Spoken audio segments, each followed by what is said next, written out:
Voici l'essentiel des nouvelles en ce lundi 20 avril. Mark Carney veut attirer 1000 milliards de dollars d'investissement au Canada. Le Premier ministre a annoncé que le gouvernement fédéral organiserait les 14 et 15 septembre prochains à Toronto un sommet canadien de l'investissement. Selon Ottawa, cet événement doit réunir les plus grands investisseurs du monde, y compris des dirigeants d'entreprises internationaux de premier plan.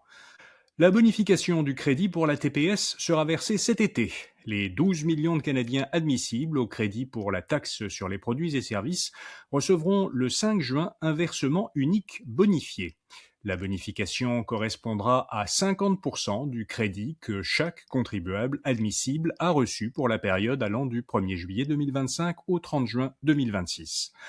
Le gouvernement du Québec va rembourser la taxe de bienvenue aux premiers acheteurs. Christine Fréchette a annoncé la création d'un nouveau crédit d'impôt pour rembourser jusqu'à 5 875 des droits de mutation, ce qu'on appelle communément les taxes de bienvenue, que les acheteurs de logements paient aux municipalités.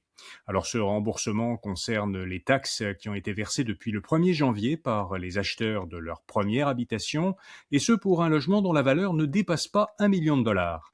Au Moyen-Orient, l'Iran a refermé le détroit d'Ormuz. Le pays bloque de nouveau, depuis samedi, toute navigation commerciale dans le détroit.